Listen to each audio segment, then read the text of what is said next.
안녕하세요. 자, 이번 영상에서는 지난 시간에 공부한 해안 침식 지형에 이어서 해안 퇴적 지형에 대해서 공부를 할 거예요. 자, 지난 시간에도 마찬가지였지만 해안 지형을 만드는 힘부터 정리를 좀 해볼게요.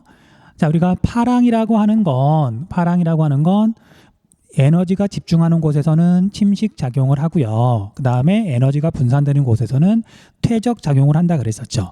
그래서 만 지역에 주로 퇴적 지형이 만들어진다. 특히 파랑은 만 지역에서 퇴적 작용을 많이 해요.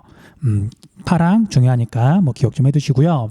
그 다음 연안류는 지난 시간에 파랑 때문에 생기는 바닷물의 흐름이라 그랬잖아요. 그래서 혹시라도 연안류라고 하는 글씨만 나오더라도 얘는 파랑하고 함께 작용하는 거구나 라고 이해를 하셔야 돼요. 그리고 류, 흐름이죠. 그래서 연안류가 작용해서 만든 지형은 길게 뭔가 이어져 있어요. 물론 뒤에 가서 자세히 설명할 거예요. 그 다음 조류는 조차 때문에 생기는 바닷물의 흐름, 그리고 얘는 입자가 되게 작은 것만 운반할 수 있다 그랬잖아요. 그래서 조차가 크고 하천이 바다로 입자가 되게 작은 걸 운반하는 황해와 남해에서 주로 작용을 해요. 그리고 조류 때문에 만들어지는 건 갯벌. 그 다음 여기에는 없지만 왜 빼먹었는지 모르겠어요. 자, 바닷가에서 바람은 상당히 강하게 부는 편이기 때문에 바람에 의해서 만들어지는 지형도 있어요. 물론 퇴적 지형이고요.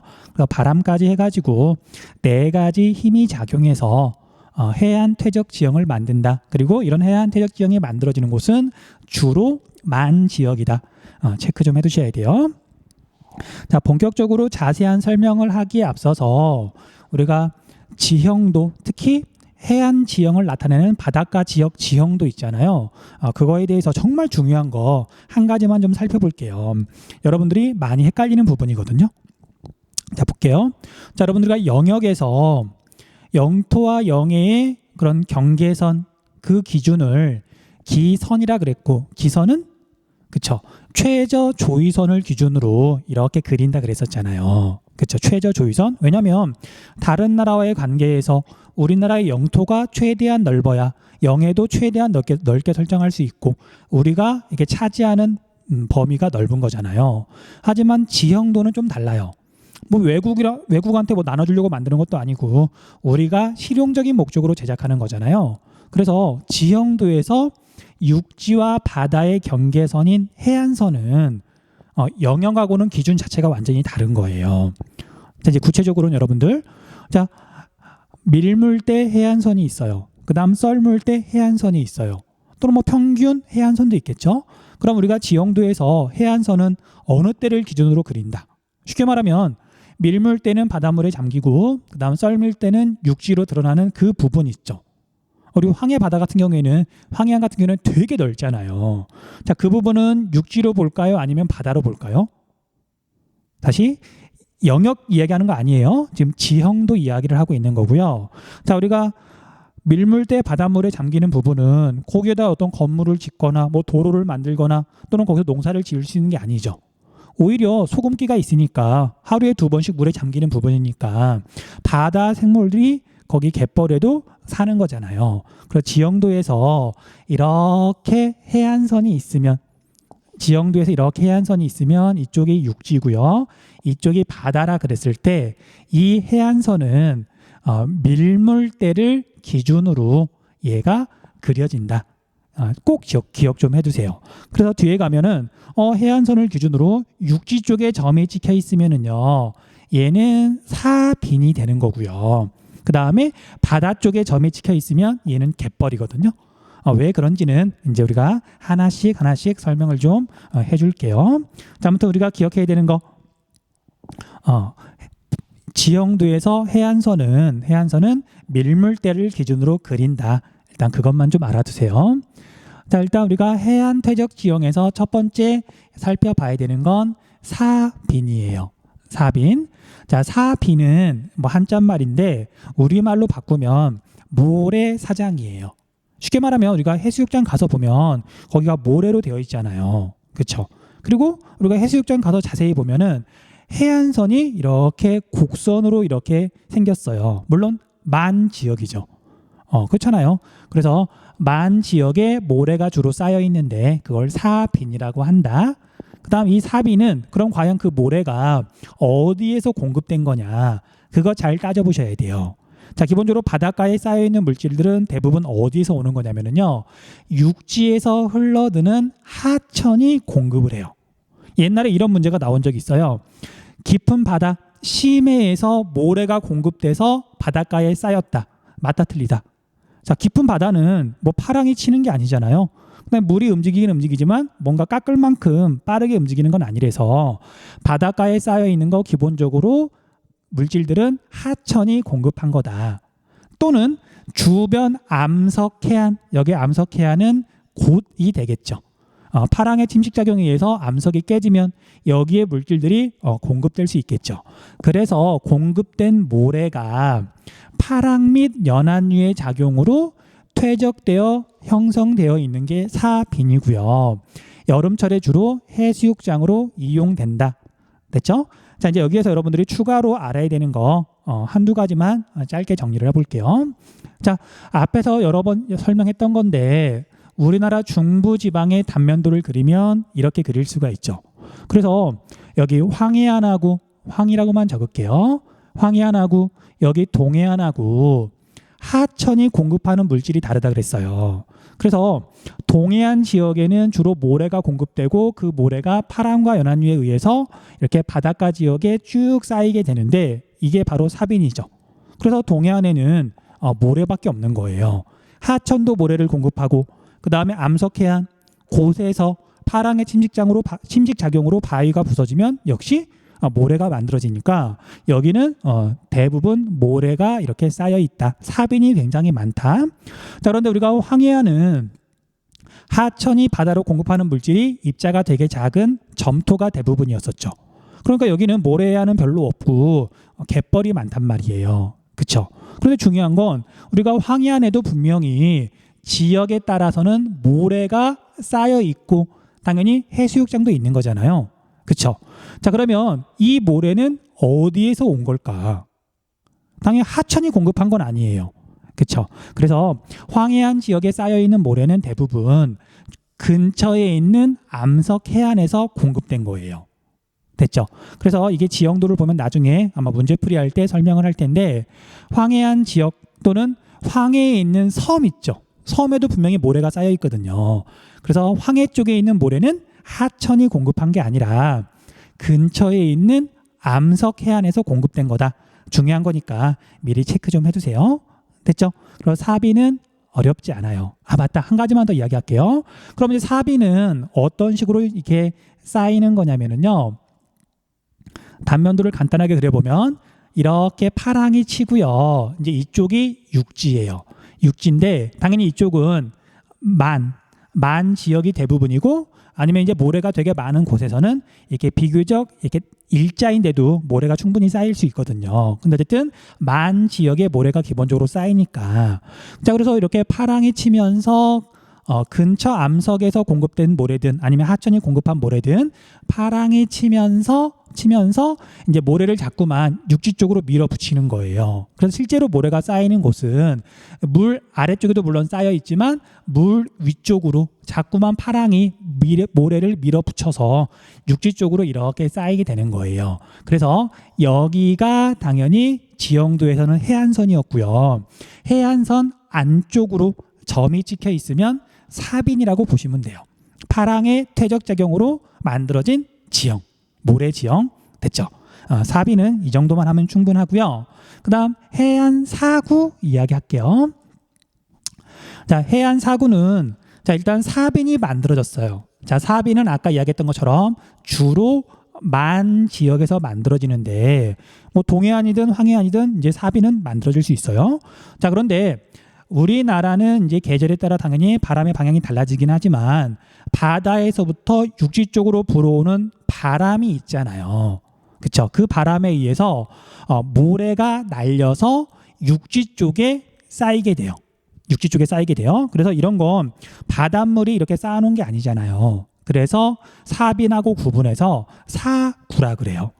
자, 이제 우리 학습지에는 지금 그 단면도 모식도가 없는데, 그러니까 작년 교재에는 그래도 괜찮은 자료가 있어서 그거 보고 설명을 좀 할게요.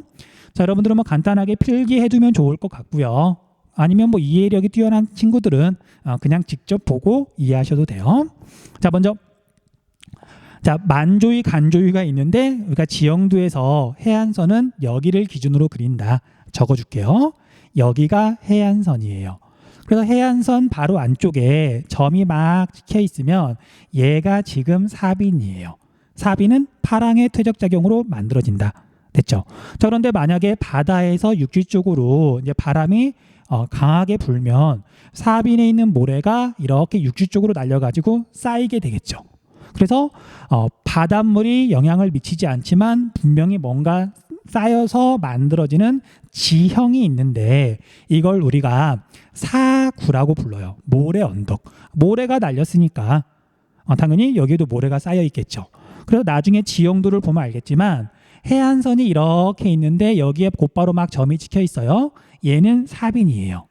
하지만 여기에서부터 뭐 100m 이상, 뭐 한 200m쯤 떨어진 곳에도 이제 모래가 계속 이렇게 이어져 있거든요. 그런데 바닷가에서부터 뭐 100m 떨어져 있어요. 그러면 얘는 바닷물이 영향을 미치지 않는 거죠. 그래서 여기에 쌓여 있는 건 같은 모래지만 사구라고 알아볼 수 있어야 돼요. 됐죠? 그래서 여기서부터 여기까지를 이제 우리가 사구라고 부르고요. 더 안쪽은 이제 평범한 육지가 되는 거예요. 됐죠? 자, 참고로 이 사구가 과거에는 이렇게 자주 물어보진 않았는데 시간이 지나면서 사구도 되게 중요하다는 걸 알게 된 거예요. 그러니까 최근에는 굉장히 자주 물어보더라고요. 자, 그래서 몇 가지만 정리를 좀 할게요. 자, 먼저 사구가 하는 역할이 있는데, 자, 첫 번째는 여기 사빈에는 이제 일반적인 육상 식물이 살 수가 없어요. 바닷물이 직접 영향을 미치는 부분이니까 되게 염분, 소금기가 많기도 하고요. 자, 그에 비해서 사구는 바다랑 육지랑 중간 부분이에요. 소금기가 조금 있긴 하지만 그런 소금기에 강한 식물들은 살 수 있거든요. 네, 그래서 그게 포인트예요. 자, 그래서 바람이 이제 이렇게 불 때 바닷가 지역은 가뜩이나 바람이 세게 부는데, 자, 사빈에 있는 또는 바다에 있는 그런 염분을 안고서 육지 쪽으로 이렇게 날아오게 되면 피해를 입힐 수가 있으니까 사구에는 보통 여기에처럼 사람이 일부러 나무를 심는 경우가 많아요. 바람을 막으려고, 바다에서 불어오는 바람을. 자, 그래서 바람을 막기 위해서 심어 놓은 이런 숲, 만들어 놓은 숲을 방어한다. 그 다음에 바람풍자, 숲을 님자를 써서 방풍림이라 그래요. 됐죠? 그래서 사구에는 보통 방풍림이 있어서 더 내륙에 있는 마을이나 농경지를 보호한다. 기억해 두시면 되고요. 자, 그 다음에 여기 사구에 있는 모래는 이제 입자가 좀 작다 보니까 그런 이제 물리적인 자격이긴 한데, 그래서 이 비가 내리면 그 모래 사이로 스며든 물이 아래쪽에 있는 바닷물이랑 섞이지 않고 지하수 형태로 만들어진대요. 자, 조금 어려운 말이 나올 수도 있는데 여러분들 담수라는 말 알아요? 담수? 소금기가 없는 그런 물을 담수라 그러잖아요. 자, 쉽게 말하면 지하수가 만들어지고 어떤 그 지하수가 저장되는 공간이 필요한데 그게 바로 사구의 아래쪽에 만들어진대요. 참고로 바닷물, 소금기가 있는 물하고 소금기가 없는 물은 원래 잘 안 섞이긴 하거든요. 근데 어쨌든 여기에 모래가 많으면 많을수록 지하수가 더 많이 보관될 수 있다. 지하수의 저장고 역할을 한다 그러더라고요. 됐죠? 자, 그 다음에 여기 사빈에 있는 모래하고 여기 사구에 있는 모래하고 이렇게 비교를 해봤더니 어느 쪽이 평균적으로 입자 크기가 더 클까요? 당연히 자, 사빈에 있는 모래가 처음에 이렇게 날리기 시작한 거죠. 그리고 반대로 육지에서 바다 쪽으로 바람이 불 때는 사구에 있는 모래도 여기 사빈으로 날아갈 수 있지만 여기에서 모래가 처음 날리기 시작했으니까 비교적 바람에 날아갈 수 있는 작은 것들이 날아온 거고 또 여기에 있는 작은 모래가 또 이렇게 날아가는 거고, 그래서 결과적으로 보면은 사빈에 있는 모래가 사구에 있는 모래보다는 더 퇴적물의 입자 크기가 크겠죠. 그것도 자주 물어보는 거니까 기억 좀 해두세요. 자, 그 다음에 이 사구는 또 어떤 역할을 하냐면요. 자, 이제 여기가 평소에는 파랑이 좀 약하겠지만 태풍이 불거나 그러면 파도가 되게 세게 칠 수도 있겠죠. 그다음 아직 뭐 그런 일은 없었지만 지진이 나서 커다란 물결이 이렇게 쓰나미가 밀려와도 여기 사구가 있으면 이 안쪽에 있는 그런 평범한 육지, 내륙 지방은 보호가 되겠죠. 그런 역할도 사구가 한다 그래요. 그래서 오늘날에는 사구에 있는 모래, 사빈에 있는 모래를 보호하기 위해서 여러 가지 노력을 하는데 그건 이제 뒤에 가서 다시 한번 짧게 이야기를 좀 해줄게요. 됐죠? 그래서 사빈과 사구는 같이 알아두면 좋다. 그다음 이제 말로만 좀 할게요. 자, 여러분들 사빈이 만들어져 있으면 사구는 당연히 만들어질 수가 있어요. 그리고 여러분들이 해수욕장을 가면 우리가 실컷 바닷가에서 논 다음에 배가 고파지거나 그러면 조금 안쪽으로 들어와서 소나무도 심어져 있고 근데 거기 바닥을 보면 아마 모래로 되어 있을 거예요. 그런 데서 뭐 지금도 고기 구워 먹을 수 있나? 그래서 우리가 보통 이제 삼겹살 같은 거 구워 먹고 그러잖아요. 거기가 바로 사구예요. 자, 그런데 자, 사빈만 놓고 보면은 당연히 동해안이 황해안보다 더 많아요. 동해안은 주로 모래가 쌓여 있으니까. 하지만 분명히 황해안 지역에도 사빈이 있을 수 있잖아요. 주변 암석해안에서 공급이 돼서 쌓여 있을 수 있으니까. 자, 그래서 황해안하고 동해안하고 사빈 수는 동해안 쪽이 더 많지만 그런데 사빈이 일단 생기면 사구는 황해안 쪽이 훨씬 더 크게 만들어져요. 이유는 자, 우리나라 바람이 여름철하고 겨울철 중에 언제 더 강하게 불죠? 그쵸? 겨울철에 북서계절풍이 훨씬 강하게 불잖아요.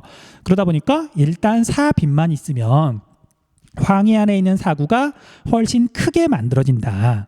자, 그 지역 중에서도요, 어디가 제일 유명하냐면 자, 여기가 태안군이라고 되어 있는데 태안반도예요. 태안반도의 일부를 나타낸 건데 여기 태안반도를 보면 툭 튀어나와 있어서 북서계절풍이 해안선하고 이렇게 수직으로 이렇게 불죠. 그러다 보니까 여기에 만약에 사빈이 있으면 사구도 굉장히 크게 만들어질 수가 있는 거예요. 자, 그래서 태안군에 있는 우리나라에서 가장 유명한 사구가 있는 지역 이름을 따서 신두리 사구라고 불러요. 기출문제를 보다 보면 아마 몇 번 나올 거예요. 자, 이 신두리 사구는 워낙 규모가 커서 길이가 뭐 한 4km쯤 되거든요. 거의 1시간을 걸어가야 돼요. 그래서 얘는 천연기념물로 지정돼서 보호를 받고 있어요. 좀 알아두세요. 자, 아무튼 사구 뒤에서 문제풀이 할 때 다시 한번 이야기하도록 할게요. 자, 그 다음에 그 아래에 보면 사주가 있죠. 사주. 자, 사주는 뭐 그렇게 어려운 건 없으니까 좀 빨리 설명하도록 할게요. 자, 사주는 모래 사자의 주가 기둥주예요. 기둥. 자, 우리 기둥이라고 하는 건 천정과 바닥을 연결하는 어떤 받치는 그런 거잖아요. 그래서 얘는 사빈하고 뭐가 결정적으로 다르냐면요. 파랑과 연안류에 의해서 운반된 모래가 쌓여 있는 건 똑같은데 사빈은 얘가 많이든 아니면 해안선이 대체로 이렇게 직선에 가깝든 이렇게 한쪽이 육지면 그 다음에 이 육지 가장자리에 쌓여 있는 게 사빈이에요. 사빈 한쪽은 이제 바다예요. 바다 또는 그냥 여러분들 물이라 그럴게요. 하지만 사주라는 건 뭐냐면 우리가 조금 이따 다시 설명을 하겠지만 우리가 바닷가 지역에 보면 고다고 만하고 이렇게 계속 되풀이가 되는데 그래서 이런 사빈에 있는 모래가 연안류를 따라서 이렇게 이동을 하다가 만을 만났어요. 예를 들면 만을 만났어요. 그럼 당연히 이 연안류를 따라서 모래가 바다 쪽으로 이렇게 뻗어 나가게 돼요. 얘는 기둥이 아니지만 이쪽을 봤더니 지금 기둥이 됐죠. 그래서 모래가 쌓여 있는 땅을 기준으로 양쪽이 물이면 여러분 쉽게 알아볼 수 있는 포인트거든요. 양쪽이 물이면 우리가 이걸 사주라고 한다. 됐죠? 자, 그런데 이런 사주가 뻗어 나가다 보면 만의 반대편에 가서 거의 닿기도 하고요. 그 다음에 앞에서 설명했었죠. 육지가 이렇게 있고 여기에 섬이 이렇게 있으면 육지와 섬 사이 부분은 파랑의 작용이 약해서 뭔가 자꾸 쌓이려 그런다. 그래서 육지하고 섬하고 이렇게 연결이 돼가지고 여기에 사주가 만들어지기도 해요. 여기도 양쪽이 물이잖아요. 그렇죠? 자, 그래서 이런 사주는 그냥 평범한 사주라고 하고요. 육지하고 섬 사이에 있는 이런 사주는 좀 다른 이름이 붙어요. 자, 뭐라고 하냐면요. 여기 써 있을 텐데 여기 있네요.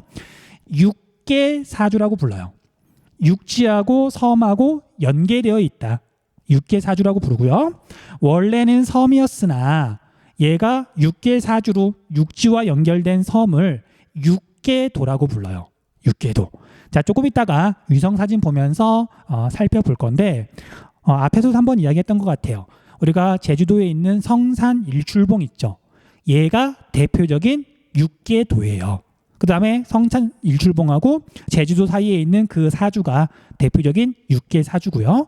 위성사진 보면 쉽게 이해가 될 거니까 그때 하기로 하고요. 지금은 육지에 있는 육지 가장자리에 있는 사빈이 파랑과 연안류에 의해서, 특히 연안류에 의해서 바다 쪽으로 뻗어 나가서 반대편 육지에 닿거나 거의 닿은 이런 지형을 사주라고 한다. 그 정도만 기억해 두시면 될 것 같아요. 사주의 가장 큰 특징은 양쪽이 다 물이다. 한쪽만 물이면 사빈, 양쪽이 다 물이면 사주. 그렇게 기억하시면 돼요. 됐죠? 어려운 거 없죠? 그 다음 그 밑에 있는 석호 있죠? 자, 석호는 우리가 강조 표시를 한 5개만 좀 해주세요. 자, 여기는 딱 2줄로만 나와 있는데 여러분들 기출문제 보면 알겠지만 이 석호에 대해서 굉장히 자주 많이 물어봐요. 그 이유가 왜 그러냐면 앞에서 해안 단구랑 역할이 비슷해요. 동해안 지역은 경사가 급해서 사람이 살기 힘든데 평지가 별로 없는데 평지가 있어야 사람이 사는 거잖아요. 그런데 우리가 해안 단구면이 분명히 평지였었죠. 하지만 선생님이 앞에서 설명할 때 뭐라 그랬냐면 단구면에 집을 짓고 산다 그랬지 도시 같은 게 들어선다는 말은 안 했었어요. 왜냐하면 해안 단구는 대체로 규모가 아주 크진 않아요. 대체로 작은 편이에요. 그에 비해서 이 석호는 동해안에서 사람이 살 수 있는 원인이라 그래야 되나? 석호가 변하면 이제 평지가 되거든요. 평야가 만들어지거든요. 그래서 석호랑 관련해 가지고 그 주변에 도시가 들어서기도 하기 때문에 동해안 지역에서는 굉장히 중요하다. 자, 포인트부터 일단 이야기를 좀 할게요. 얘는 포인트가 해수면 상승하고 관련이 있고요. 해수면이 상승한 다음에 최종 빙기가 끝나고 후빙기가 된 다음에 만들어져요. 얘 꼭 기억 좀 해두시고요. 그 다음 만의 입구에 사주가 형성되면서 호수가 만들어진다. 일단 체크하시고요. 그 다음 이 호수 얘가 나중에 메워져서 평야가 만들어진다 그랬잖아요. 평지가 만들어진다 그랬잖아요.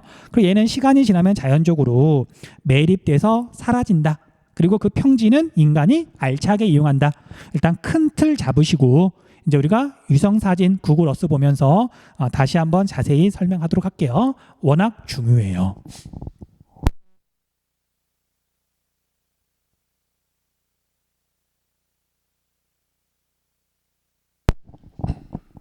자, 얘는 현재 우리나라 강원도 어디쯤의 바닷가를 나타낸 거거든요. 약간 삐뚤어졌네요. 자, 강원도 어디쯤의 바닷가인데 다시 확대해서 들어가 볼게요. 자, 어딜 봐도 마찬가지긴 한데 여러분들이 조금 쉽게 이해할 수 있는 곳을 찾아보자면 뭐 여기쯤이 좋을까?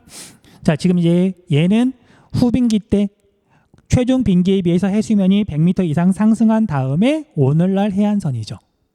근데 이렇게 봤더니 얼핏 보더라도 고다고 많이 있어야 되는데 그런 거 별로 눈에 안 띄고 이게 대체로 단조롭잖아요. 그 이유가 일단 곳 부분은 많이 깎여서 그런 거고요.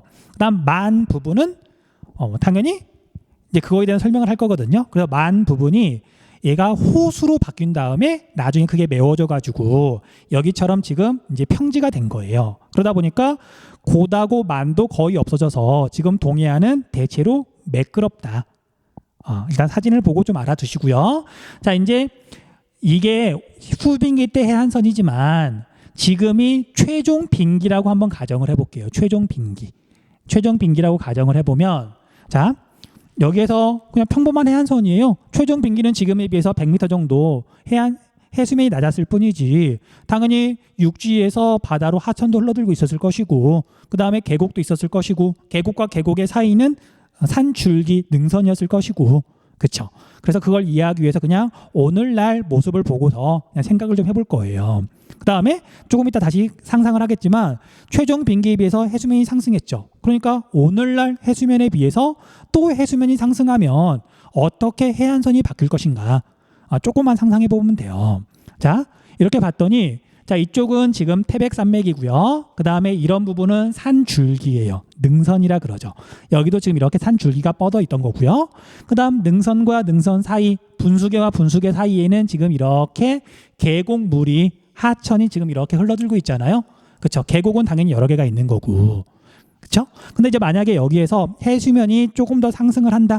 그러면 주변보다 해발 고도가 낮은 곳은 먼저 물에 잠길 거고 주변보다 해발 고도가 높은 곳은 당연히 나중에 물에 잠기겠죠. 그래서 만약에 해수면이 여기 정도까지 한번 상승했다고 한번 가정을 해볼게요. 계곡에 여기 정도가 물에 잠길 정도로. 자, 그러면 바닷물이 어디까지 들어올 거냐면요. 해발 고도를 따라서 여기까지 이제 이런 식으로 바닷물이 들어올 거예요. 이런 식으로. 이렇게. 이해돼요? 해수면이 상승하게 되면 여기 육지였던 부분은 물에 잠길 건데 산줄기 부분은 당연히 물에 안 잠길 거고 그 다음에 계곡인 부분은 이런 계곡인 부분은 당연히 물에 더 많이 잠기겠죠. 이해됐어요? 그래서 처음 최종 빙기가 끝나고 후빙기가 돼서 해수면이 상승했을 때 동해안의 모습은 선생님이 방금 그린 이 파란색 해안선 있죠. 이거랑 가까웠을 거예요. 그리고 여기 곳 부분은 이제 계속 깎여 나가는 거고 그 다음에 이제 여기 이 부분이 중요한데요. 자, 이제 이 부분은 원래는 계곡이었던 곳이나 이런데 계곡이었던 곳이나 해수면이 상승하고 나면 만으로 바뀌는 거예요. 그래서 후빙기 때 해수면이 상승하면 만으로 바뀐다. 만으로 바뀐다. 자, 그 다음에 만으로 바뀌고 난 다음에요. 자, 이제 이런 곳에 있는 암석들은 깨지면서 모래가 만들어지고요. 그 다음에 계속 태백산맥 쪽에서는 하천이 흘러들면서 모래가 또는 흙이 계속 공급이 돼요. 그럼 그 모래가 이렇게 와서 바닷가에 쌓이고 사빈이 만들어지고 이 사빈에 있는 모래가 연안류를 따라서 이렇게 바다 쪽으로 뻗어 나가기 시작하거든요. 자, 이렇게 뻗어 나가게 된 걸 우리가 사주라고 말을 하죠. 자, 여기까지 정리를 해보면 자, 최종 빙기 때는 계곡이었던 곳이 후빙기 때 해수면이 상승하게 되면 만으로 바뀐다. 지금 해안선에서 해수면이 상승하는 걸 상상하면 돼요. 만으로 바뀌는데 자, 이 만의 입구 부분에는 사빈에 있는 모래가 이렇게 바다로 뻗어나가면서 연안류에 의해서 뻗어나가면서 사주가 만들어진다. 자, 그러면 얘가 거의 반대편 육지에 닿게 되면 바다랑 분리된 원래는 만이었으나 바다랑 분리된 호수가 만들어지죠. 자, 그래서 만이 만들어진 다음에 입구에 사주가 발달하게 되면 형성되게 되면 이 만은 바다랑 분리돼서 호수가 만들어지는데 이런 호수를 석호라고 불러요. 석호. 됐죠? 자, 그런데 이제 이 석호랑 관련해 가지고 이제 중요한 부분들 어차피 설명하기 시작했으니까 마저 설명하고 뒤에 가서 다시 짧게 좀 정리 좀 해줄게요. 자, 그런데 호수가 이렇게 만들어진 다음에 이 호수에 변화가 생겨요. 자, 어떤 변화냐면 첫 번째는 자, 호수 안쪽은 지금 계속 계곡이죠. 하천이죠. 그러니까 태백산맥 위에서 계속 흙과 모래, 물이 떠내려와요. 그럼 당연히 이 석호의 안쪽부터는 점점 메워지겠죠. 물론 메워질 때는 평평하게 메워지니까 평지가 만들어져요. 어쨌든 중요한 건 처음에 만들어졌던 그 석호는 시간이 지나면 안쪽부터 점점 메워지고 결국 시간이 많이 흐르면 다 메워져 버린다. 됐죠? 그래서 다른 데는 경사가 급하고 산지지만 이렇게 석호가 메워진 곳에서는 여기 위성 사진처럼 평지가 만들어져서 농사도 짓고 평지의 규모가 클 때는 여기에 도시가 이렇게 자리를 잡기도 해요. 뒤에서 다시 한번 보여줄 거예요. 그렇게 해서 어쨌든 이 호수는 시간이 지나면 면적이 줄어들고 수심이 얕아지다가 결국 자연 상태에서는 없어진다. 됐죠? 그 다음 두 번째는 자, 이제 얘가 여기다 그릴게요. 얘도 사주가 이렇게 만들어져서 지금 석호가 됐다고 한번 생각해 볼게요. 그리고 이제 이렇게 안쪽부터 이렇게 메워져 오는데 자, 여기는 이제 평지가 만들어졌죠. 농사를 지을 수 있어요. 그리고 이제 아직 여기는 호수로 남아있는 상태인데 자, 여기 호수에 있는 물을 여기 새로 생긴 평지에 농업용수로 이용할 수 있을까요? 없을까요? 이용할 수 없다. 왜냐하면 얘는 소금기가 조금 있거든요. 자, 원리는 되게 간단해요. 자, 여기 사주가 이렇게 만들어지는데 사주가 여기 만을 완전히 막지는 못해요. 왜냐하면 지금 여기 계곡에서는 계속 물이 흘러들죠. 그 물은 결국 바다로 빠져나가야 되기 때문에 여기가 완전히 막히는 게 아니라 조금씩 열려 있어요. 됐죠? 그런데 문제는 비가 많이 오는 여름철에는 하천에 있는 물이 빠져나가면서 여기 호수의 그 염도가 좀 낮아지는데 봄이나 가을이나 겨울에는 또는 이제 여기 파도가 되게 높게 칠 때는 바닷물이 여기 열린 곳을 통해서 호수로 들어오기도 하거든요. 그러겠죠? 그러면 이 호수는 소금기를 포함한다. 자, 소금기가 있는 물은 당연히 농업용수나 생활용수로 쓸 수가 없는 거죠. 그것도 굉장히 자주 물어봐요. 석호에 있는 물은 우리가 농업용수나 생활용수로 쓸 수가 없다. 그 두 가지 포인트 잘 좀 기억해 두세요. 됐죠? 자, 이 정도만 하면 석호에 대해서 내용 정리는 다 끝났고요. 뭐 나머지 건 지금 앞에 돌아가가지고 그냥 굳이 정리할 필요는 없을 것 같고 우리가 사진 보면서 조금만 더 추가 설명하도록 할게요. 자, 그래서 선생님이 지금까지 이제 말하면서 석호도 중요하지만 석호가 결국은 메워져서 평야가 만들어지고 그 평야에서 동해안 지역에 사는 사람들이 살아간다라고 이야기를 했잖아요. 그쵸? 그거 잘 좀 기억 좀 해두세요. 자, 그러면 이제 대표적인 우리나라의 석호 조금만 이렇게 살펴볼게요. 자, 얘는 여러분들 뭐 감은 잘 안 올 수도 있는데 자, 이쪽이 지금 대관령이에요. 고유평탄면.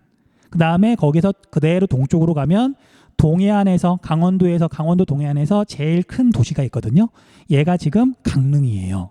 강릉. 그래서 동해안은 경사가 대체로 급한데 여기처럼 해안가까지 이렇게 급경사면 여기에 도시가 있을 수 없잖아요. 하지만 강릉은 봤더니 대체로 평지고 평지에 이렇게 인구가 20만 명이 넘는 도시가 있을 정도로 넓은 평지가 만들어졌잖아요. 자, 이 평지는 원래부터 있던 게 아니라 원래는 석호였으나 지금은 다 메워진 거예요. 됐어요? 자, 그런데 이 강릉에 보면 여러분들 되게 유명한 호수가 있거든요. 강릉 바로 옆에 뭐 강릉에 있는 거예요. 자, 그래서 우리나라에 있는 호수 중에 여러분들도 아마 이름 다 알고 있는 호수 경포호, 경호라고도 불러요. 경포가 이렇게 있는데 자, 얘가 우리나라에 있는 대표적인 석호예요. 자, 전체적인 모양을 한번 보면은 양 옆에는 조금이라도 해발고도가 높은 곳이고요. 그 다음에 이 경호가 있는 곳 이쪽으로는 원래는 계곡이었던 곳이나 해수면이 상승하면서 만으로 바뀌었다가 만 입구에 사주가 지금 이렇게 만들어져 가지고 바다랑 분리된 거예요. 그 다음에 자세히 보면 여기서부터 이렇게 지금 물길이 이어져 있죠. 이렇게. 그 다음에 이 하천은 그래서 계곡에서 흘러드는 하천이고요. 그 다음에 여기 경호로도 물이 들어가고 경호에 있는 물도 빠져나오라고 지금 여기 다리로 연결되어 있는 거거든요. 나중에 한번 유성사진 확인해 보세요. 이렇게 연결이 돼 있어서 여기가 가물거나 또는 파도가 높게 치거나 해수면이 상승하거나 그러면 바닷물이 여기까지 이렇게 들어와서 여기는 소금기가 있다. 됐죠? 좀 전문 용어로 민물, 담수하고 그 다음에 바닷물, 해수하고 섞이는 그런 부분을 거기에 있는 물을 기수라고 불러요. 좀 전문 용어긴 한데 알아두면 좋고요. 그냥 몰라도 상관은 없고. 그래서 여기는 농업용수나 생활용수로 쓸 수 없다. 됐죠? 그런데 이런 석호는 여러분들 경포대 가온 친구들 있는지 모르겠는데 자, 만약에 여기에 서가지고 본다. 그러면 오른쪽은 넓은 동해바다고요. 왼쪽은 꽤 큰 호수예요. 풍경이 되게 독특하죠. 한쪽만 물인 게 아니라 양쪽이 물이잖아요. 그래서 경치가 좋아서 보통은 관광지로 많이 이용이 돼요. 나중에 여기 로드뷰, 거리뷰 한번 보여줄게요. 자, 그래서 여기가 이제 사주인데 여기 유성사진 보면 알겠지만 좀 확대해 볼까요? 사주의 규모가 큰 곳은 어마어마하게 크기도 해요. 자, 거리를 한번 재볼까요? 여기 같은 경우는 사주의 그 두께가 이렇게 했더니 167m네요. 그래서 모래가 쌓여 있다고만 생각하면 안 되고요. 모래가 많이 쌓이고 오랜 시간이 지나면 이렇게 단단하게 굳어서 그 위에 이렇게 건물들도 지을 수 있는 거예요. 자, 물론 사주의 가장자리 부분, 이 부분은 이거 어디까지 가니? 사주의 이 부분은 가장자리 부분 이 부분은 다시 사빈인 거예요. 한쪽은 육지, 한쪽은 지금 물. 그래서 사빈이 있고요. 경포대 해수욕장이 바로 여기예요. 그 유명한 경포대 해수욕장. 여름마다 뭐 관광객이 몇 명이 몰렸느니 맨날 뉴스에 나오잖아요. 그래서 사주 가장자리에는 사빈이 다시 만들어진다. 그렇게 생각하시면 돼요. 자, 뭐 나온 김에 한번 우리 거리뷰 한번 봐볼까요? 거리뷰? 얘를 끌어가지고 여기에 놓으면 좀 여러분 실망하는 친구들도 있을 수 있어요. 왜 실망하냐면 여기서 봐야 되나? 자, 이렇게 봤더니 얘가 지금 경포호예요. 경포호고 이렇게 봤더니 이런 자, 여러분들 시간이 걸리더라도 보면 좀 신기한 거니까 좀 보도록 할게요. 얘가 여기 위성 사진에는 지금 이 건물이 나오잖아요. 근데 지금 우리가 거리뷰를 봤더니 이 구글에서 찍은 지 오래돼가지고 이 건물 모습이 안 보이네요. 이거 비교적 최근에 건설한 거거든요. 이거 보여주려고 했던 건데 뭐 어쩔 수 없죠. 다음 지도로 한번 봐볼게요. 시간이 조금 걸리더라도 보여줄게요.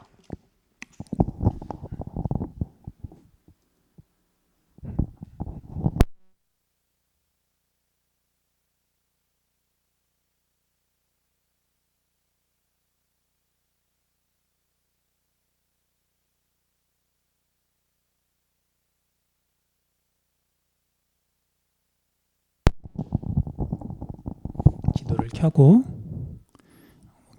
그 다음에 지리교사답게 글씨는 지우고 이렇게 했더니 서울의 정동쪽이 정동진. 정동진은 행정구역상 강릉에 속해 있어요. 강릉시라고 써 있을 거예요. 그 다음 여기 강릉에 있는 경포호를 가서 여기 위성사진을 봤더니 이 건물이 보이는데 이 건물 옆에서 이렇게 보면은요, 건물이 어떤 모양이냐면은요, 이런 모양이에요. 이런 모양. 양쪽에 지금 건물을 세우고 위를 연결하고 위에는 아마 얘가 이게 수영장? 아마 물이 채워져 있을 것 같은데, 자, 여러분들 약간 실망할 수도 있다 그랬죠. 그쵸? 이 건물 어디선가 본 것 같지 않아요? 네, 싱가포르에 있는 되게 유명한 건물에 짝퉁이라고 하긴 좀 그렇고 그거에 되게 축소판이죠. 그래서 싱가포르에 있는 이 건물은 되게 멋있고 그 지역의 랜드마크가 돼 있는데 얘는 건설하긴 했는데 뭔가 약간 초라하진 않는데 왠지 이게 흉내를 대충 낸 듯한 느낌이 들잖아요. 아무튼 그래서 우리가 경포대에 가면 경포호에 가면 이런 건물도 볼 수가 있어요. 자, 나온 김에 우리 오리지널 버전 한번 볼게요. 오리지널 버전. 자, 싱가포르에 있는 건물인데 싱가포르를 찾아가면 나중에 세계지리 할 때 싱가포르 위치 같은 거 정확하게 공부를 하거든요. 여기가 이제 싱가포르고요. 싱가포르를 이렇게 찾아 들어가면 한 번에 찾을 수 있어야 되는데 이렇게 찾아 들어갔더니 얘가 지금 3D로 표현이 되나? 표현이 되겠죠? 자, 그래서 이렇게 봤더니 자, 우리가 싱가포르에 있는 이 건물은 정말 우리나라 건설사가 이게 건설한 거거든요. 그래서 되게 높은 건물을 이렇게 약간 곡선을 가미해 가지고 지은 다음에 그 위에다가 배 모양의 어떤 또 건축물을 올렸잖아요. 그리고 여기는 해수욕장으로 해수욕장이 된다. 수영장이에요, 수영장. 그래서 사실 되게 비싸거든요. 그래서 어떤 친구들은 싱가포르 갔다 온 기념으로 여기 위에서 찍은 사진을 이렇게 올리기도 하고 그러더라고요. 뭐 여기에 가기 좀 힘들면 우리 강릉이라도 가서 한번 비슷한 놀이 한번 해보세요. 자, 아무튼 이걸 흉내내서 우리가 우리나라에서 제일 유명한 석호, 유명한 관광지 그 옆에다가 비슷한 모양으로 건물을 지어놨다. 그 정도만 볼게요. 자, 다시 우리나라 지도로 다시 한번 돌아갈게요. 설명한 김에 마저 석호 중요하니까. 뭐야? 설명하고 다음 내용으로 넘어가도록 할게요. 갯벌로. 자, 다시 지우고. 자, 자, 아까 석호의 포인트는 얘는 이제 시간이 지나면 면적이 줄어들다가 결국 메워져서 없어진다 그랬잖아요. 그래서 여기 동해안에 있는 해안 평야 지역은 옛날에는 다 석호였다고 생각하시면 돼요. 그 증거로 여기에 이렇게 지금 하천 표시가 되어 있는데 당연히 여기는 메워지고 그다음에 계곡물은 계속 바다로 흘러가야 되니까 하천은 계속 흐르는 거고요. 그렇죠? 이 생긴 평지에서 농사 짓고 그러는 거예요. 전부 다 마찬가지예요. 여기도 다 석호였던 곳이에요. 지금은 다 메워진 거고.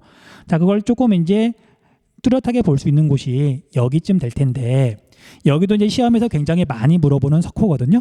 여기도 지금 메워지고 있는 중이에요. 그래서 이 석호를 봤더니 이 안쪽에 땅이 지금 삐죽이 튀어나와 있고 여기에 봤더니 지금 이렇게 하천 표시가 있죠. 그리고 하천 옆에는 당연히 여름철에 넘치지 말라고 인공 제방이 이렇게 쌓여 있어요. 만들어져 있어요. 그리고 이 상태로 그대로 흐르면 여기도 다 메워질 거고요. 하지만 이런 이제 석호는 유명한 관광지다 보니까 메워지면 안 되겠죠. 그래서 관광지로 이용되고 있는 이런 석호는 한 2년에 한 번씩 바닥을 긁어내요. 호수가 계속 유지가 돼야 되니까. 아까 살펴봤던 경포호도 마찬가지예요. 2년에 한 번씩 긁어내고 있거든요. 그래서 나중에 갔는데 경포에 있는 물이 되게 지저분하다. 그러니까 자세히 살펴보면 바닥을 긁어내고 있는 중일 수도 있어요. 그리고 여기도 이 계곡에서 흘러들어온 물이 바다로 빠져나가야 되니까 지금 이렇게 물이 빠져나가고 있죠. 그래서 사주가 완전히 막히는 경우는 거의 없다. 그리고 이제 이 아래쪽은 자, 여기가 다 메워졌을 때를 상상해 보면 이런 모양이 나올 거예요. 그쵸? 그쵸? 그래서 석호는 경사가 급해서 평지가 드문 동해안에서 사람이 살아가는데 정말 알차게 쓸 수 있는 평지를 만들기 때문에 해안 평야를 만들기 때문에 중요하다. 그래서 결국 석호는 메워져서 없어지고요. 그 다음에 석호에 있는 물은 소금기가 있기 때문에 농업용수나 생활용수로 쓸 수 없다. 일단 그렇게만 좀 기억해 두세요. 자, 그 다음 다시 수능 특강으로 돌아가고 에듀펜 프로를 켜고 자, 이제 해안 퇴적 지형도 거의 끝났어요. 자, 갯벌 해안. 뭐 갯벌은 되게 쉽죠. 앞에서 좀 꼼꼼하게 설명을 하기도 했고, 자, 조류에 의해서 모래나 점토인데 주로 점토예요. 모래가 움직이기에는 조류가 좀 힘이 약하니까. 자, 아무튼 그래서 얘는 수심이 얕고 조차가 큰 우리나라 황해안과 남해안이 딱이죠. 특히 황해안이 갯벌이 되게 넓게 분포해요. 그리고 하천에 의해서 점토의 공급량이 많은 곳, 한강이나 금강처럼 큰 강의 하구 지역에 갯벌이 되게 넓게 만들어져 있다.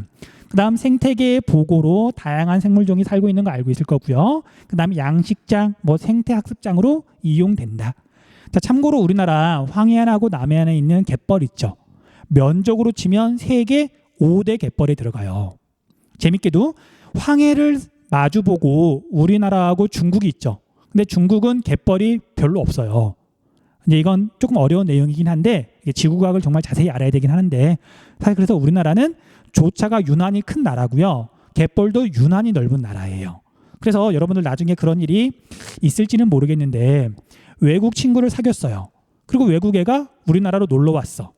그러면 서울 중심지 이런 데 데려가는 것보다요. 왜냐하면 도시는 어느 나라에나 있으니까 갯벌에다가 이렇게 외국인 데려다 놓고 이렇게 하루 종일 놀라 그러잖아요. 그럼 되게 잘 놀아요. 자기 나라에는 없거든요. 아무튼 그 갯벌은 우리나라의 유난히 발달한 대표 지형이다 정도 알아두시면 될 것 같아요.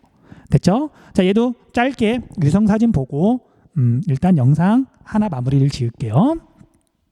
자, 우리가 이제 동해안하고 달리 황해안은 조차가 굉장히 크고요. 그 다음 위성사진을 보면 여러분들 이게 바다와 육지의 중간인 갯벌도 쉽게 확인할 수 있어요. 이런 데는 바다죠. 여긴 육지죠. 근데 여기 색깔을 봤더니 좀 묘하죠. 여기가 바로 갯벌이라서 그런 거예요. 갯벌. 그래서 위성사진 크기에 따라 좀 다른데 우리가 황해 같은 경우에는 얘가 지금 인천국제공항이 있는 영종도거든요. 이게 인천국제공항인데 그 주변으로 어마어마한 지금 갯벌이 있는 거예요. 세계 5대 갯벌에 들어가는 거고요. 더 확대를 하면 그쵸? 얘는 지금 바닷물이 빠졌을 때 지금 찍어 놓은 거네요. 이거 지금 다 갯벌이에요. 자, 참고로 갯벌은 지형도에서 해안선을 기준으로 육지 쪽에 점을 찍는다, 바다 쪽에 점을 찍는다. 그죠? 바다 쪽에 점을 찍는다. 사비는 육지 쪽에 점이 찍혀 있고요. 갯벌은 바다 쪽에 점이 찍혀 있다. 됐죠? 자, 그러면 여러분들 이해를 돕기 위해서 하나만 더 볼게요. 하나만. 자, 여기가 여러분들도 아마 한두 번쯤 가봤을 것 같은, 여기가 아까 해수욕장 이름이 나오는데, 여기 해수욕장이 을왕리 해수욕장이에요. 을왕리 해수욕장. 근데 을왕리 해수욕장보다 찍은 시기가 좀 다른 것 같은데, 여기 왕산 해수욕장을 한번 봐볼게요. 왕산 해수욕장.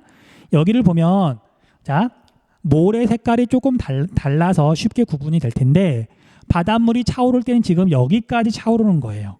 파도가 쳐도 여기까지 치는 거예요. 근데 모래는 지금 여기에도 지금 잔뜩 쌓여 있죠. 여기 부분이 지금 사빈이에요. 사빈. 그런데 이제 물에 젖어 있는 곳 색깔을 봤더니 여기를 기준으로 이쪽은 모래가 물에 젖었구나 그런 느낌이 드는 데에 비해서 여기 부분은 모래가 아니죠.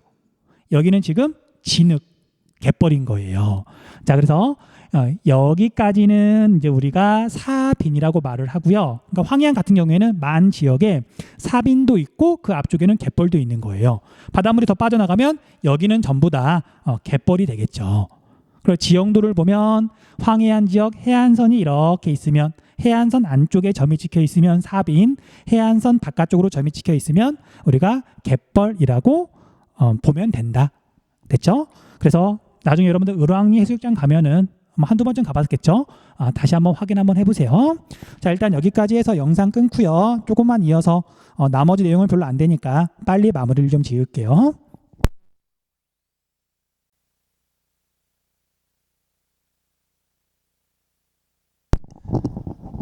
자, 이제 우리가 마지막 하천 해안 지형 되게 길게 설명을 했는데, 여기가 원래는 작년까지는 강의가 그러니까 단원이 두 개로 나눠져 있던 거예요. 그걸 이제 하나로 합치다 보니까 어쩔 수 없이 이제 한 강치고는 양이 좀 많네요.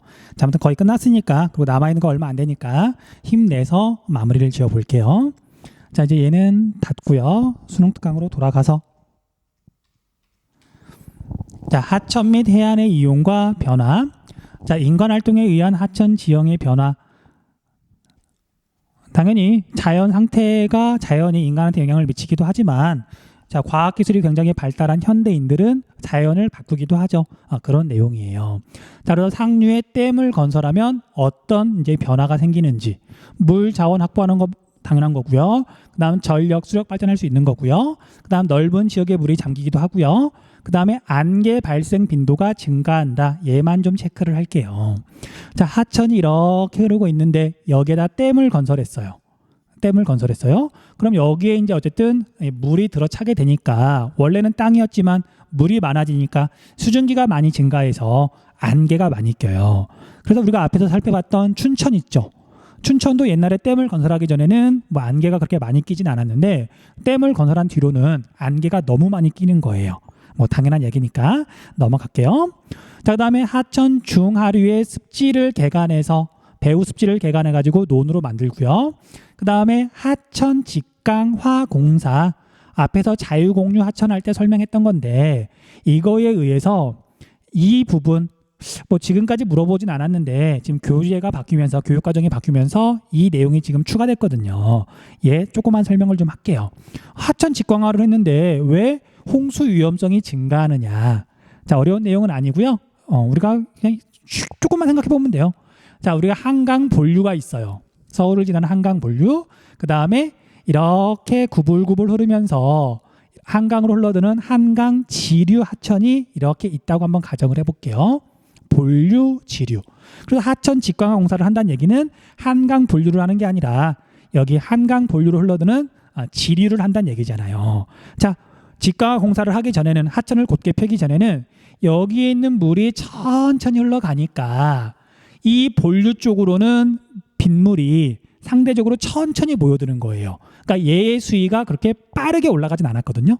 하지만 이렇게 지류를 거의 직선에 가깝게 펴면 여기에 있는 물이 이렇게 상대적으로 지금 경사가 급해진 지류를 따라서 한강 본류 쪽으로 훨씬 더 빠르게 모여들잖아요. 그래서 하천 직강화 공사를 하면 여기 지역의 홍수 위험은 줄어들지만 여기 홍수 위험은 줄어들지만 여기 보면 하천 하류 일대라 그랬잖아요.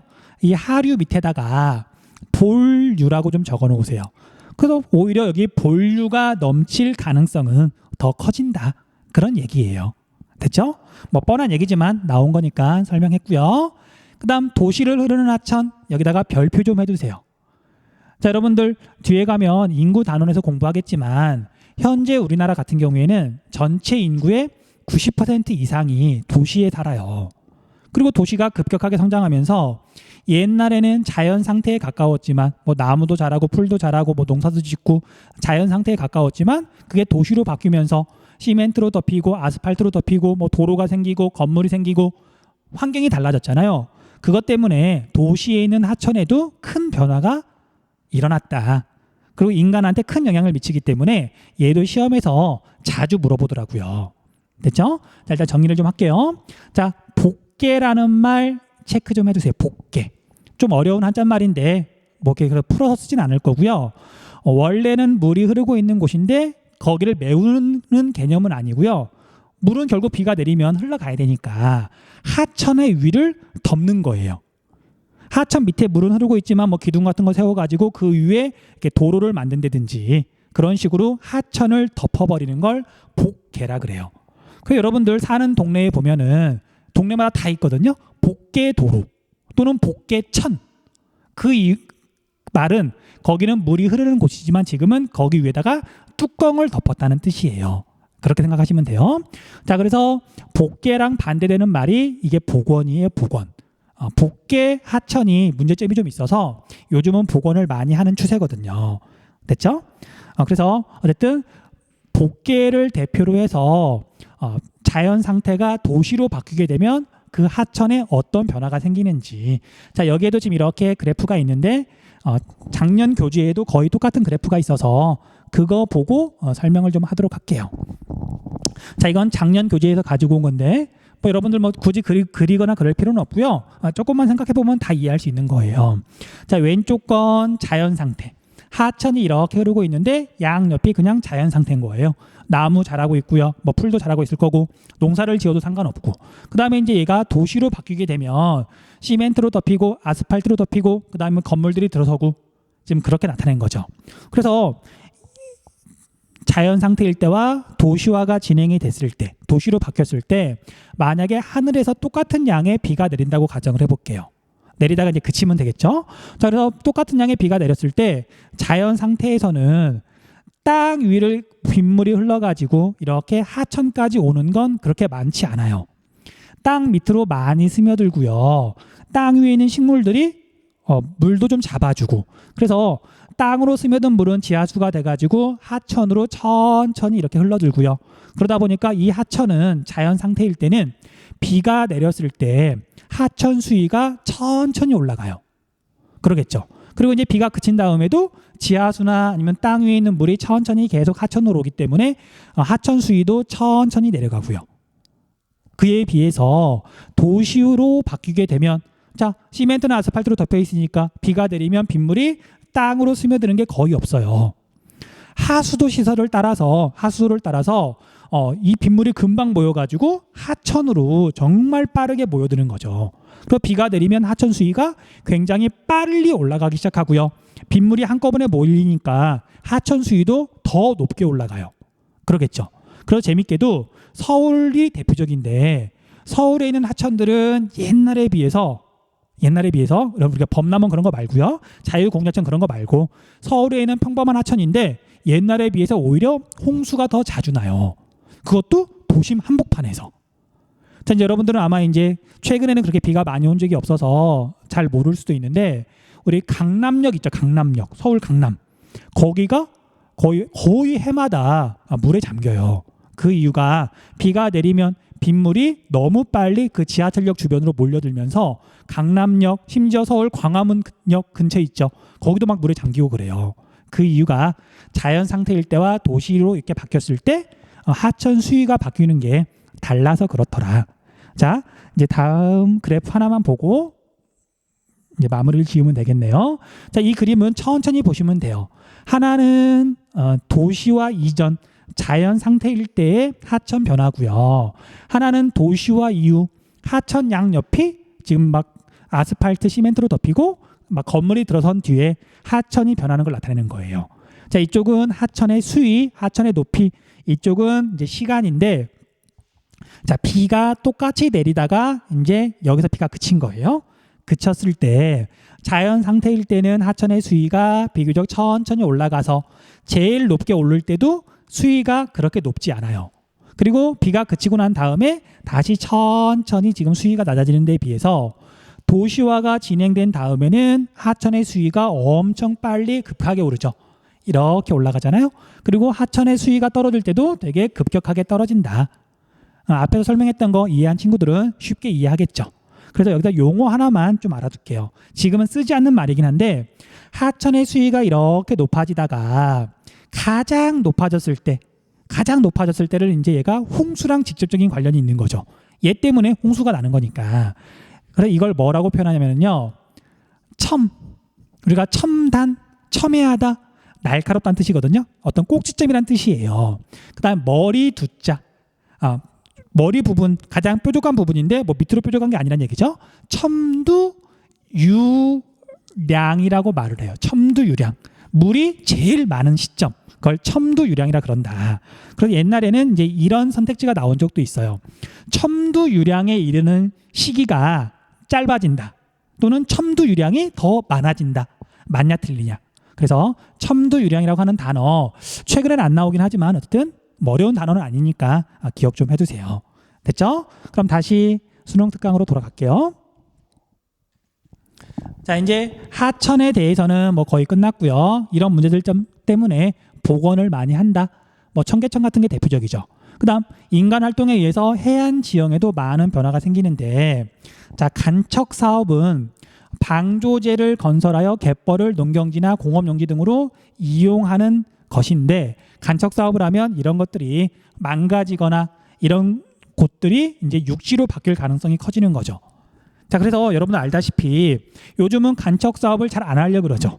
그리고 반대로 간척 사업을 했던 곳인데 다시 바다, 갯벌로 돌리려고 하는 곳이 많잖아요. 그래서 간척 사업의 반대말이 역간척이에요. 역간척. 이것도 용어 정도만 알아두세요. 아직 우리나라에서 대규모로 역간척을 하는 곳은 없지만 이걸 추진하려고 여러 지역에서 노력하는 중이에요. 간척 사업 해가지고 벼농사를 지었더니 돈이 별로 안 되잖아요. 근데 오히려 다시 갯벌로 돌려놓게 되면 관광지를 이용할 수도 있고 뭐 체험학습 같은 거, 그 다음에 거기에 있는 뭐 바지락이나 뭐 그런 거 잡아가지고 수익을 얻을 수도 있고. 그래서 어쨌든 농경지보다는 요즘에는 갯벌의 가치가 더 크다라고 보는 그런 시각이 우세해서 역간척 사업도 하려고 한다. 체크해 두시고요. 자, 그 다음에 하구뚝 방조제 같은 걸 건설하면 바닷물의 흐름 같은 게 바뀌면서 어딘가는 모래가 자꾸 없어지기도 하고요. 갯벌이나 이런 것들도 점점 줄어드는 곳이 생기기도 하고 그래요.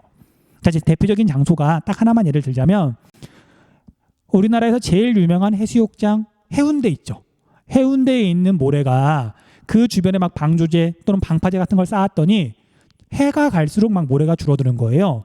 그래서 되게 관광객들이 많이 찾는데 모래가 없어. 그래서 해운대에서는 1년에 우리 큰 트럭으로 막 수백 대씩 다른 데서 모래를 가져다가 해운대에 깔아요. 그래야 해수욕장이 유지가 되니까. 그래서 좀 미안한 얘기긴 한데 여러분들이 나중에 해운대 해수욕장에 가가지고 와 넓은 모래사장을 보잖아요. 안타깝지만 자연 모래가 아니라요. 다른 데서 모래를 가지고 온 거예요. 아무튼 좀 알아두세요. 자, 그다음 해안 침식을 방지하기 위해서 특히 사빈하고 사구에 있는 모래를 보호하기 위해서 그로 인하고 모래 포집기를 설치하기도 해요. 자, 여기는 모래 포집기만 있어서 역시 작년 자료에서 그로인까지 해가지고 자료를 가지고 왔거든요. 그것만 좀 보고 이번 수업은 마치도록 할게요.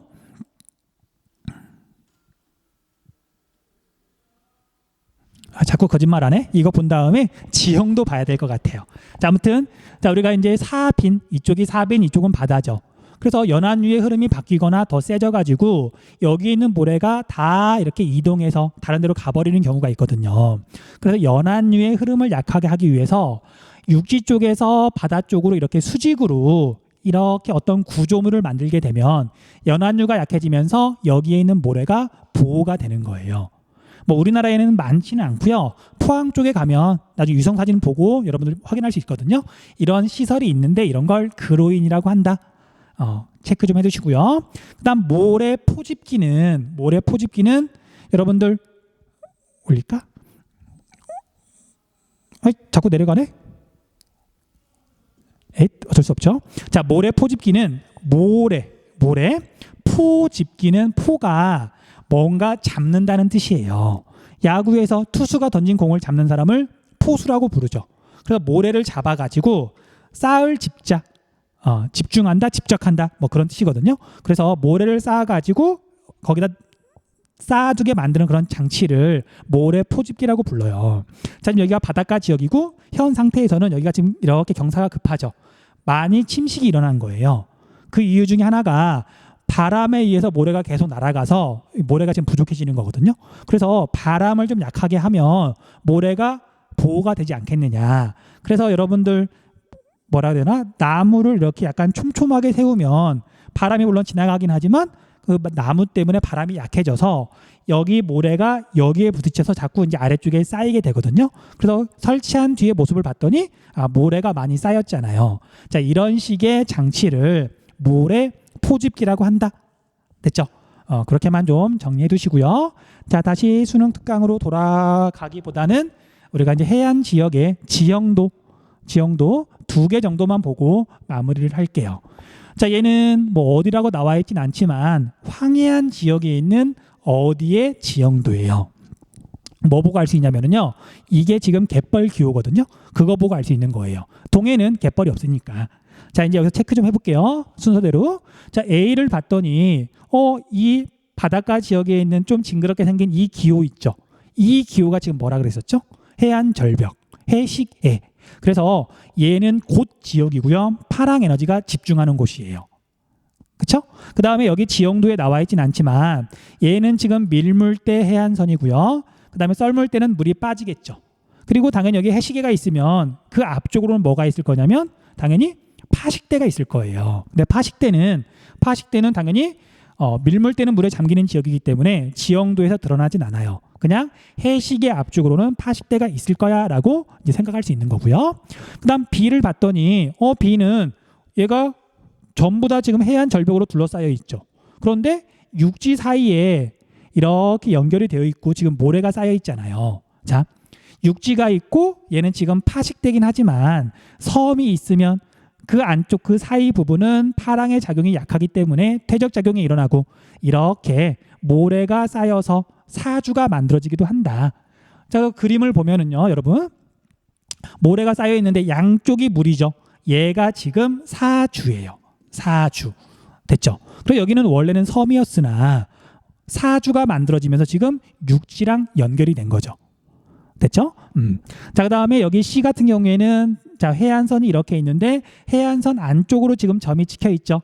이 C가 사빈 파랑의 퇴적 작용으로 만들어졌다. 됐죠? 그런데 사실은 C 앞쪽에 여기 D처럼 점이 찍혀 있어야 돼요. 황해안은 당연히 갯벌이 되게 넓게 있으니까. 하지만 얘는 이제 문제에서 여러분들 헷갈리지 말라고 앞에 있는 점은 일부러 지운 거예요. 아무튼 여기는 사빈. 그 다음에 이제 여기 문제에서 제시하진 않았지만 여기 안쪽에도 이렇게 사실 모래가 좀 쌓여 있거든요. 그러면 C하고 구분해가지고 여기를 따로 물어보기도 해요. 여기는 E라 그럴게요. E. 자, 그럼 여기는 뭐냐면은 사구예요. 자, 여기 줄임자 한번 봐보세요. 요만큼이 500m인데 그럼 여기에서 여기까지는 지금 이렇게 거리를 재보면 100m는 넘겠죠. 그래서 바다에서 100m 이상 떨어져 있는데 여기에 지금 모래가 쌓여 있어요. 얘는 파랑의 작용이 아니라 바다에서 육지 쪽으로 부는 바람에 의해서 모래가 날아가서 만들어진 지형, 여기는 사구다. 그렇게 알아볼 수 있는 거예요. 그 다음에 여기 D는 해안선을 기준으로 지금 바다 쪽에 점이 찍혀 있죠. 당연히 여기 이 부분하고 여기하고 사실 똑같은 부분이잖아요. 근데 여기는 지금 점이 없는 이유는 일부러 안 그린 거. 여기는 지금 바다 쪽에 점이 찍혀 있는데 얘는 갯벌이더라. 그렇게 구분하고 이제 문제를 푸시면 돼요. 쉬운 문제예요. 넘어가고요. 자, 그다음에 지형도가 뭐 3개나 나오는데 필요한 것만 살펴볼게요. 자, 여기도 황해. 그 다음에 이렇게 해안선이 있고요. 자, A는 갯벌.